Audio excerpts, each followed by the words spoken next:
Okay, hello. So, welcome back to another video. So we are continuing slats for this part of the fence. I'm trying to get as many slats off of the trailer as possible so that I can get some of the 4x4s off, so then I can get those soaking in the motor oil. Because we need to get those soaked, prepped, so that they can actually go into the ground. We're hoping to get them into the ground maybe tomorrow. If we don't do it tomorrow, it's going to have to wait until a week from now. So we don't want to wait that long. So we're going to try and be as efficient and use as much of the sunlight today as possible to help dry everything. So what's good is that the rubberized coating that we're going to put on there, it says on a hot day, which today is kind of cold, but the sun is kind of beating down.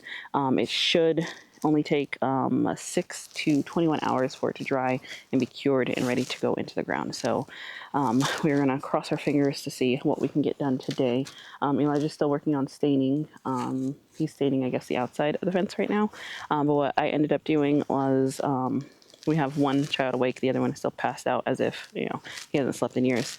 But she's coloring on chalk, right? She's coloring on one of the concrete blocks right now and making a little pretty design. But I went ahead and ran the middle string line. Elijah and I looked and seen how high we want the string line, how high we want that next slat to be. And so we averaged about a 2-foot gap in between each, in between each slat, which should be perfect for what we need.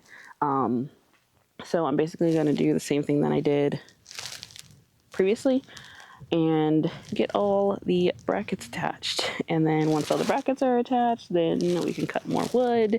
And then, yeah, but even once we attach these slats, there's still going to be a bunch of wood on the trailer. So, yeah, I'm going to go ahead and get some brackets, get the drill, get some screws, and then we're going to start. I'm going to do the same thing like I did before, where I'm going to go through and I'm going to attach all of them on this side first and then come back and attach all the ones on the opposite side, because it makes it a lot easier. Okay, so what I'm going to do is I'm just going to go run through and attach all the top screws on this side first, then come back and level it out. I'm going to see if that increases some of the time that I'm spending on installing brackets. Like, they all eventually have to be done, but I'm just going to see if this is a little more efficient.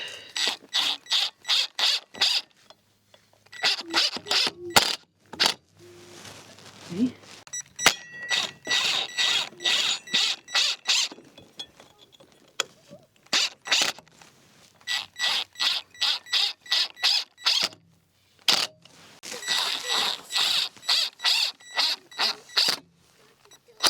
Okay, so all of them have a top screw in.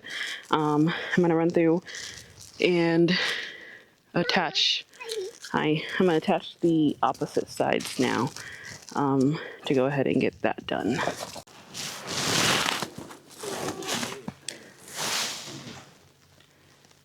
You like the fence, baby? I like the fence. Yeah.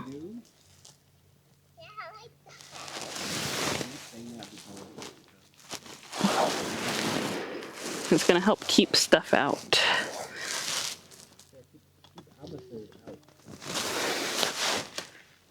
No, we can't stay with that. He can stay forever. Nope, I need a different. Okay, so I got all of the brackets installed, except for 3, which is 1 on the outside and then the 2 on the floating side that connect to the concrete wall. So I'm gonna get out our 6 boards so that we can get those onto the sawhorses to prepare to cut those ones. But as you can see, there's still a lot of wood on here. We are running out of stain, so I'm gonna look online and see if we can get some stain ordered.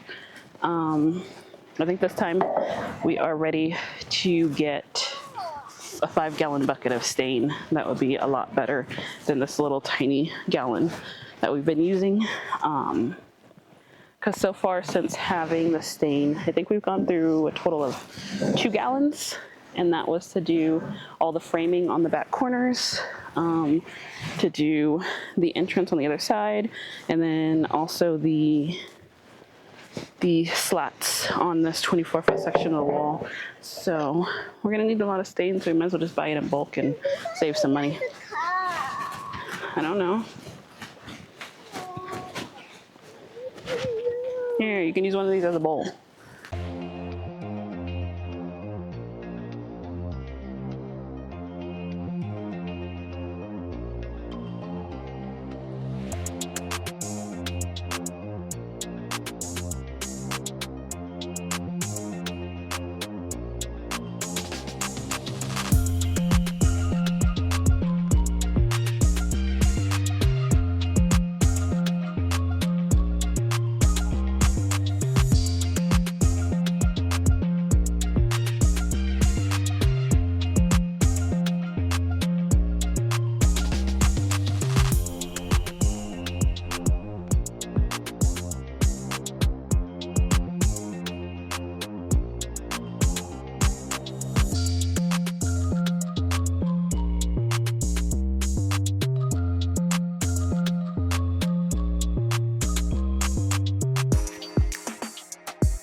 Oh, uh-oh.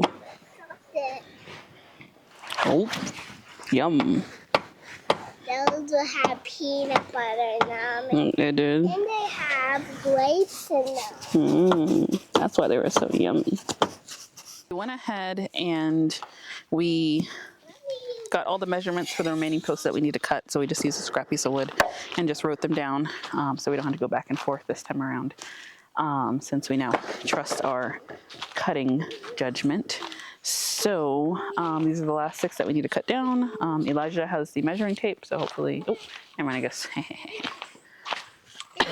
And so I think I'm going to go through and mark them, and then we'll send Elijah through to slice them all. We'll get the end stained, and then we will be good to go and be rolling. So most of these are pretty similar. They're maybe like half inch, less than an inch off, so pretty good measurements.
Yep.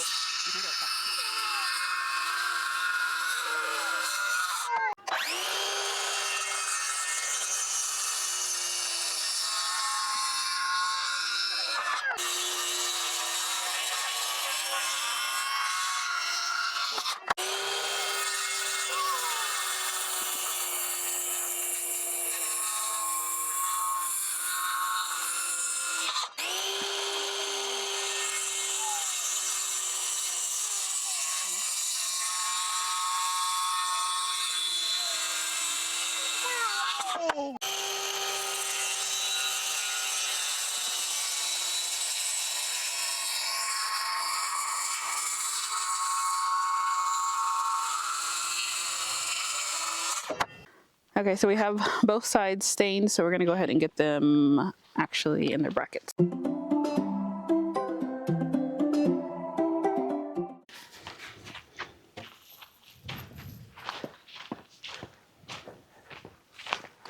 This one's a little tight.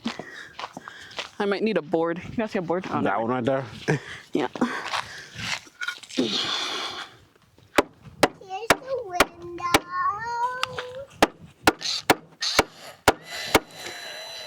Yeah, this one won't go in anymore.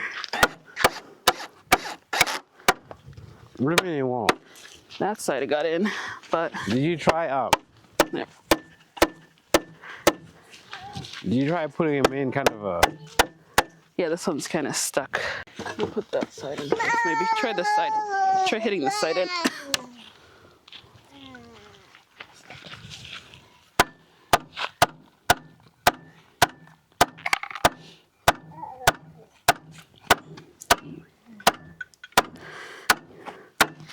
Going.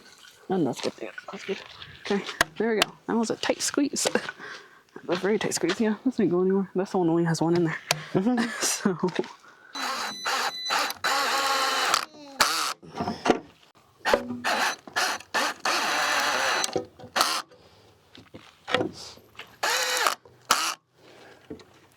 Yeah, Okay, perfect. Did you already attach this bracket? Oh, this is the other one I needed you to attach. No, I didn't attach that one yet. Hi. Okay, come on. Let's go. Because I wanted the board to help with. Vámonos, mi hijo.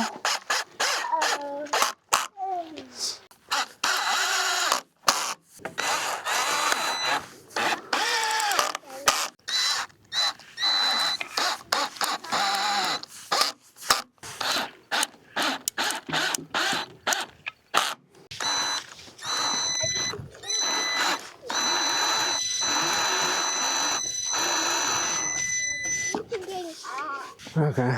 Yeah, everything said that was level, so we'll see.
So Elijah's finishing up staining the last remaining boards that are on the fence line. So now we are at the point where we cannot attach any more slats because all the slats for the 6 posts that we have are up. And oddly enough, we were looking at the wall, and as soon as the slats were up, we were like, why does the wall look twice as big now as far as like how long it is? So yeah, so it's just, we're still getting used to it. So while Elijah is finishing up with the staining, I'm gonna start on the 4x4s. We still have enough sun in the day where I think I can probably get the oil on and then at least get maybe the first coat of the tar on there. So what I went ahead and did was I got my first 4x4. I measured the 3 feet up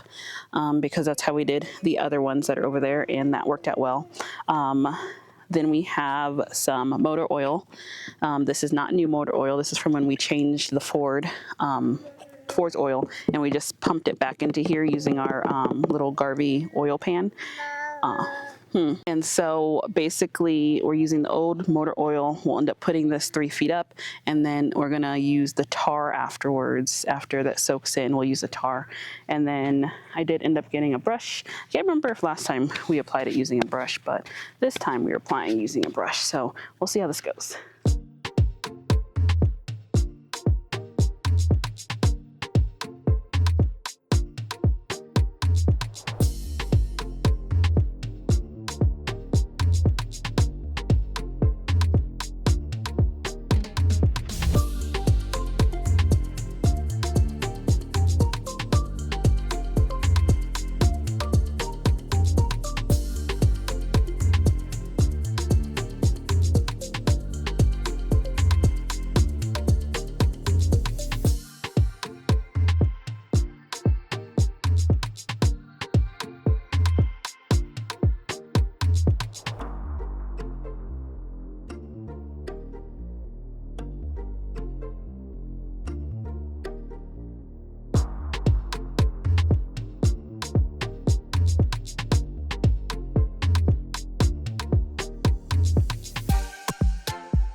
Okay, so I have 2 more of these left to do.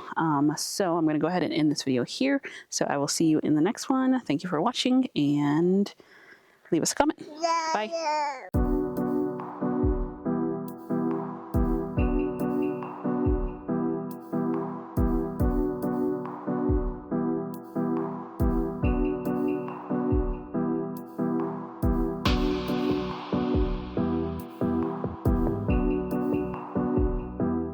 So we went ahead and we put another light up top. Elijah decided that he would like them every 3 posts instead of every 6 posts. So now we have 2 up there.